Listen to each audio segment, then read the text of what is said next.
100 रानियों के साथ रहते रहते सम्राट अपने जीवन से परेशान हो चुका था।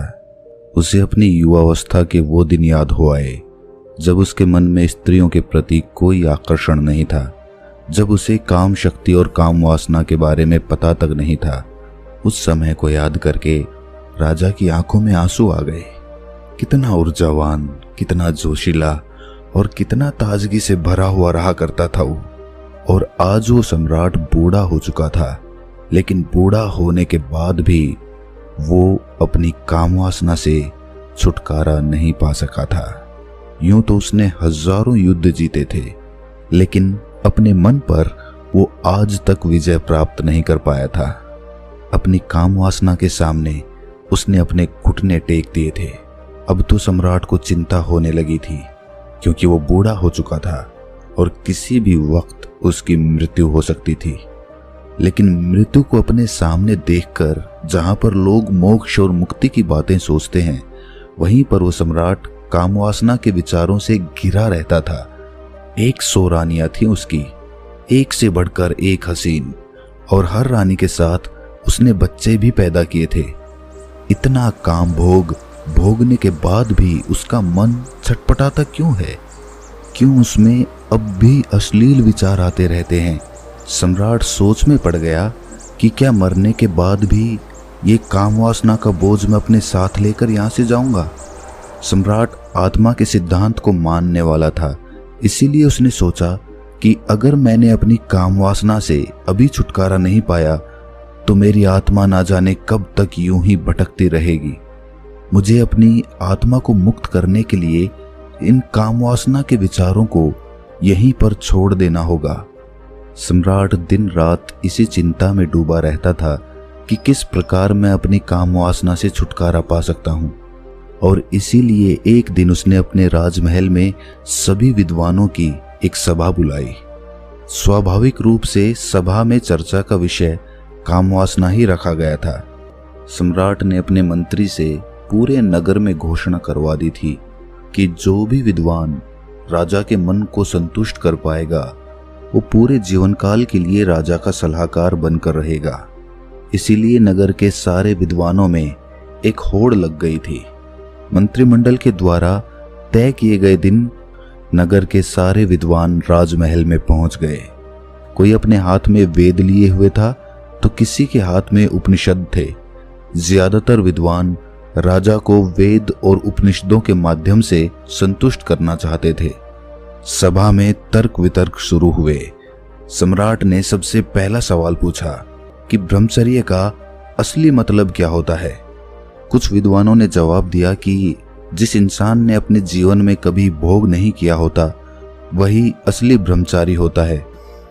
दूसरे विद्वानों ने इस बात का विरोध करते हुए बताया कि हो सकता है किसी इंसान ने भोग किया हो, लेकिन वर्तमान में अगर वो भोग का त्याग कर चुका है तो वो भी ब्रह्मचारी ही कहलाता है। और वास्तविकता में वही ब्रह्मचारी होता है जो भोग करने के बाद उसका त्याग कर देता है, वही ब्रह्मचारी कहलाता है। सम्राट को किसी विद्वान के उत्तर से संतुष्टि नहीं हो रही थी और इधर विद्वान आपस में तर्क वितर्क करने पर लगे हुए थे। कुछ ही देर में वहां पर एक बहुत ही अनूठा विद्वान पहुंचा। वो अपने साथ बेहद खूबसूरत 2 युवतियों को लिए हुए था। उस विद्वान ने वहां पहुंचते ही पहले तो देरी से आने के लिए सम्राट से क्षमा मांगी। उसको देखकर बाकी के सब विद्वान हंसने लगे। एक विद्वान ने सभा में खड़े होकर कहा कि जो इंसान खुद काम वासना से ग्रस्त हो वो दूसरे को काम वासना से छुटकारा कैसे दिला सकता है। इस पर इस विद्वान ने मुस्कुराते हुए उससे पूछा कि तुम्हें ऐसा क्यों लगता है कि मैं काम वासना से ग्रस्त हूं? उस विद्वान ने कहा कि तुम हमें अंधा समझते हो, क्या हमें बेवकूफ समझते हो? तुम यहाँ राजमहल में 2 युवतियों के साथ प्रवेश कर रहे हो, इसका मतलब क्या होता है? इसका अर्थ तो सीधा सीधा यही है कि तुम एक काम वासना से ग्रस्त आदमी हो। क्या मैं गलत कह रहा हूं? उस विद्वान ने मुस्कुराते हुए जवाब दिया कि महाशय, जिन युवतियों की तुम बात कर रहे हो वो दोनों मेरी बहनें हैं और वो भी मेरी ही तरह कामवासना की गहरी समझ रखती हैं। इस विद्वान ने सम्राट को संबोधित करते हुए कहा कि हे राजन, असली ब्रह्मचारी वही होता है जिसकी नजरों में एक पुरुष और एक महिला का अंतर हट गया हो। जब किसी इंसान की काम वासना खत्म हो जाती है, जो पूर्ण रूप से ब्रह्मचारी हो जाता है, उसके लिए सभी का शरीर एक इंसान का शरीर होता है। उसके अंदर किसी महिला को देखकर काम वासना के विचार उठना तो दूर, वो तो भेद भी नहीं कर पाएगा कि ये एक महिला है। उस ब्रह्मचारी के लिए हर एक जीवात्मा एक प्रकार की होती है। शारीरिक रूप से वो उनमें कभी भी भेद नहीं करेगा। उस विद्वान ने आगे बताया कि जो भी विद्वान यहाँ सभा में उपस्थित हैं, उन सभी को मेरे साथ ये 2 युवतियां दिखी। तो ये तो स्पष्ट हो गया कि यहाँ पर कोई भी असली ब्रह्मचारी का मतलब या अर्थ नहीं समझता है। सम्राट को ये विद्वान बड़ा ही अनूठा लगा। उसने ना तो कोई वेद पढ़े, ना कोई उपनिषद का ज्ञान दिया। वो तो वही बता रहा था जो स्वाभाविक रूप से आदमी की समझ में आता है। इसीलिए सम्राट ने प्रभावित होकर अगला सवाल पूछा कि आखिर एक इंसान को ब्रह्मचर्य का पालन करने की क्या जरूरत है? जब वो भोग करके जीवन का आनंद उठा सकता है, तो वो क्यों ब्रह्मचर्य का पालन करे? इस पर उस विद्वान ने सम्राट से एक सवाल किया। उसने पूछा कि सम्राट, मुझे एक बात बताओ कि एक पेड़ ज्यादा ताकतवर होता है या फिर एक बीज?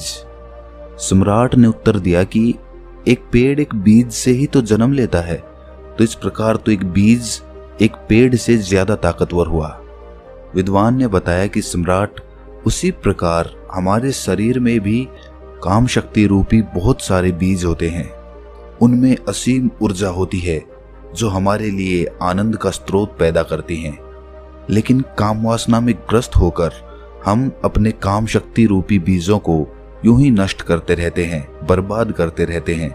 और उन बीजों के नष्ट हो जाने के कारण एक आदमी ढीला, आलस्य से भरा हुआ, हमेशा थका थका सा रहता है। याद रखना, हमारे भोजन से हमारा रक्त बनता है, रक्त से हमारा मांस, हमारी हड्डी और आखिर में काम शक्ति रूपी बीज बनते हैं, जो कि बहुत ही कम मात्रा में होते हैं। इसीलिए अपने मन में उठने वाली काम वासना के लिए उन बीजों को नष्ट करना कहीं से भी तार्किक नहीं है। ब्रह्मचर्य का पालन करने से उन बीजों की शक्ति हमारे आंतरिक स्वरूप में समा जाती है, जो हमारे चेहरे पर तेज पैदा करती है, हमारे शरीर को बीमारियों से बचाती है। और यही काम शक्ति रूपी बीज जब ध्यान के माध्यम से ऊर्जा में परिवर्तित कर दिए जाते हैं, तो यही आनंद का स्रोत बन जाते हैं। सम्राट ने अगला सवाल पूछा, जो सम्राट के जीवन के लिए बहुत ही महत्वपूर्ण था। सम्राट ने पूछा कि काम वासना से छुटकारा किस प्रकार पाया जाए। विद्वान ने उत्तर दिया कि हे सम्राट, जो बुद्धिमान होता है वो ये जानता है कि काम वासना रूपी कुएं का पानी जो जितना ज्यादा पिएगा उतनी ही ज्यादा प्यास उसे लगेगी, उसकी प्यास कभी नहीं बुझेगी। इसीलिए या तो वो कभी इस काम वासना रूपी कुएं का पानी पीता ही नहीं, और अगर ग्रस्त जीवन होने के कारण मजबूरीवश उसे कभी इस कुएं का पानी पीना भी पड़ जाता है, तो वो सिर्फ एक कुएं का पानी पीता है। उस विद्वान ने राजा को संबोधित करते हुए कहा कि हे राजन, आपके जीवन में आपने 100 रानियों से शादी की, लेकिन आपने भी महसूस किया होगा कि जिसकी प्यास बुझनी होती है उसकी प्यास एक ही जगह पर बुझ जाती है, लेकिन जिसकी प्यास नहीं बुझनी होती, चाहे वो 100 स्त्रियों के साथ भोग कर ले, लेकिन फिर भी उसकी प्यास अधूरी रह जाएगी। विद्वान ने सभी को समझाते हुए आगे कहना शुरू किया कि अगर आपके जीवन का लक्ष्य स्पष्ट नहीं है, तो आप सभी नाना प्रकार की भोग की वस्तुओं में गिर जाएंगे।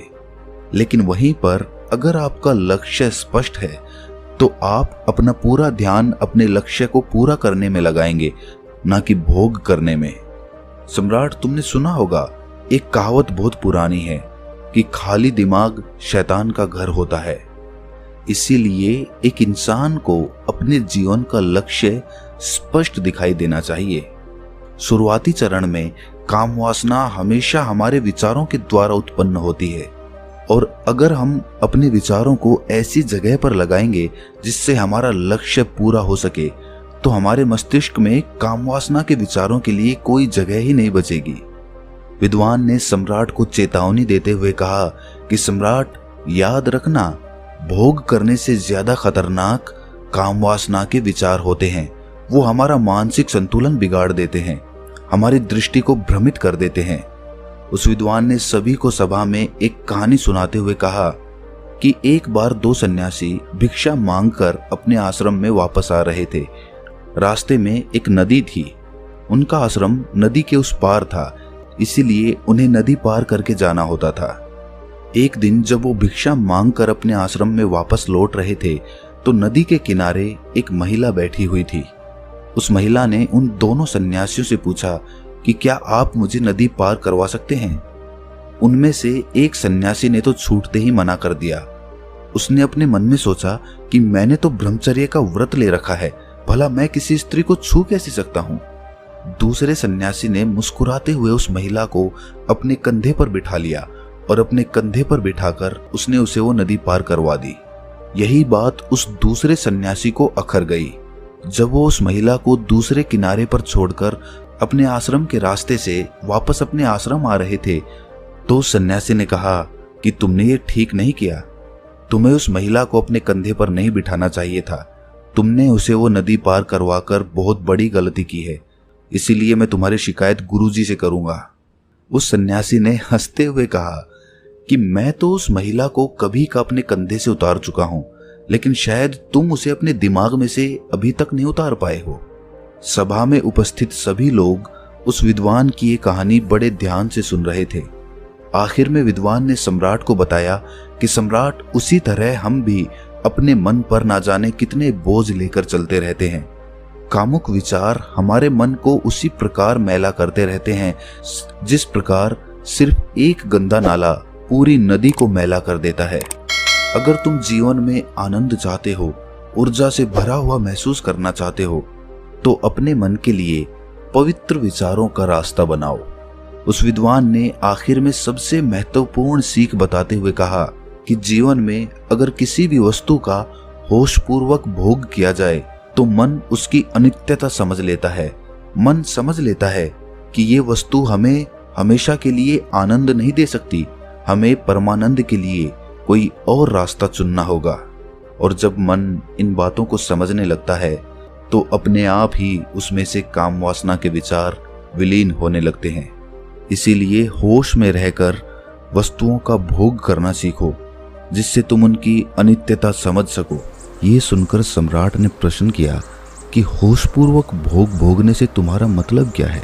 इस पर उस विद्वान ने सम्राट को समझाते हुए उत्तर दिया कि जिस मनुष्य का चित्त एक काम में पूरी तरह से नहीं लग पाता है, वो किसी भी कर्म को परिपूर्णता में नहीं कर पाते हैं। इसीलिए उस कर्म का फल हमें पूरी तरह से नहीं मिल पाता है। उदाहरण के लिए, जब एक मनुष्य किसी दूसरे मनुष्य को दान देता है तो दान देते वक्त उसका मन किसी लक्ष्य की प्राप्ति के लिए सोच रहा होता है। उसी प्रकार जब कोई आदमी भगवान से प्रार्थना करता है तो वो उनकी पूरे चित्त से, भक्ति भाव से आराधना करने की बजाय वो अपनी इच्छा प्राप्ति के लिए प्रार्थना कर रहे होते हैं। सम्राट, तुम खुद सोचो, अगर कोई मनुष्य पूरे चित्त से कोई कर्म करता ही नहीं तो उसे उस कर्म का पर्याप्त फल कैसे प्राप्त होगा। ये तो असंभव सी बात लगती है। सम्राट, जो जीवन में घटित हो रहा है उसे घटित होने दो और आखिर में यही तुम्हें अंतिम सत्य तक पहुंचा देगा। लेकिन जो कुछ भी घटित हो रहा है उसमें तुम अपना पूरा चित्त लगाओ। पूरा चित्त लगाओगे तो तुम्हारा ध्यान वहां पर लगेगा, और जब तुम्हारा ध्यान वहां पर लगेगा तो वही काम होशपूर्वक होने लगेगा। जागते हुए कोई कर्म करने से बाद में पश्चाताप हो ही नहीं सकता। पश्चाताप तभी होता है जब हम सोए सोए कोई काम करते हैं। और उसी प्रकार हम सोए सोए ही सोचते रहते हैं कि हमें काम वासना से छुटकारा पाना है, लेकिन ये सब संकल्प आदमी सोते सोते ही लेता है। जागृत अवस्था में संकल्प लेने की जरूरत ही नहीं पड़ती, क्योंकि खुली आंखों से जागते हुए कोई मनुष्य गलती कर ही नहीं सकता। इसीलिए काम वासना से छुटकारा पाने की बजाय ये सोचो कि तुम उसे होशपूर्वक जागते हुए कैसे भोग सकते हो। और एक बार जब तुम उसका होशपूर्वक भोग कर लेते हो तो उसके बाद तुम्हें खुद ही महसूस होगा कि ये कर्म तुम्हारे अंदर क्या बदलाव ला रहा है। अगर वो तुम्हारे अनुसार सही नहीं होगा, तुम्हें गलत लगेगा, तो तुम उसे वैसे ही छोड़ दोगे, तुम्हें संकल्प लेने की जरूरत ही नहीं पड़ेगी। लेकिन होश की स्थिति तक पहुंचने के लिए तुम्हें ध्यान का मार्ग अपनाना होगा। ध्यान करने से ही आदमी की निद्रा टूटती है, वो जागृत अवस्था में आता है, और जब वो जागृत अवस्था में आता है तो उसका चित्त एक काम पर पूरी तरह से लगने लगता है, और उसके बाद होशपूर्वक उस कर्म को करने के बाद उस कर्म की अनित्यता को हमारा मन अपने आप समझने लगता है। विद्वान ने अपनी बात को और गहराई से समझाते हुए समझाया कि सोए हुए इंसान को तो रास्ते पर पड़ा हुआ सांप भी दिखाई नहीं देता, वो भी उसे तब पता चलेगा जब वो सांप पर पैर रख देगा। और इसी प्रकार तो हर इंसान कार्य करता है। जब वो रास्ते पर चलता है तो अपने विचारों में, अपनी भविष्य की योजनाओं में उसका मन हमेशा उलझा रहता है। उसका ध्यान अपने चलने पर तो होता ही नहीं है, तो रास्ते पर कहां से होगा। ये सब लक्षण एक सोए हुए मनुष्य के होते हैं, और जब वो मनुष्य ये महसूस कर पाता है कि वो कितनी गहरी निद्रा में है, तो उसी समय उसके जीवन में ध्यान का उदय होता है। लेकिन सोए हुए इंसान को भला किस प्रकार दिखाई देगा कि वो सोया हुआ है? या तो कोई उसे हिलाकर जगाए या उसे बताए कि तुम सोए हुए हो, तब तो उसकी नींद टूटेगी। लेकिन ऐसे मनुष्य हमें कम ही मिलते हैं जो हमें ये एहसास कराते हैं कि हम कितनी गहरी निद्रा में सोए हुए हैं। हमारा मन विचारों का, भविष्य की योजनाओं का, अतीत के दुखों का एक दफ्तर बन चुका है। वो सम्राट इस विद्वान के उत्तरों से बहुत प्रभावित हुआ, और उस सम्राट ने इस विद्वान को अपने पूरे जीवन काल के लिए अपना सलाहकार बना लिया। तो दोस्तों, कैसी लगी ये कहानी आपको? कमेंट सेक्शन में ज़रूर बताना, और अच्छी लगी हो तो इस चैनल को सब्सक्राइब करके नोटिफिकेशन बेल को ज़रूर प्रेस कर देना। तो मिलते हैं अगली कहानी में, तब तक के लिए अपना ख्याल रखें।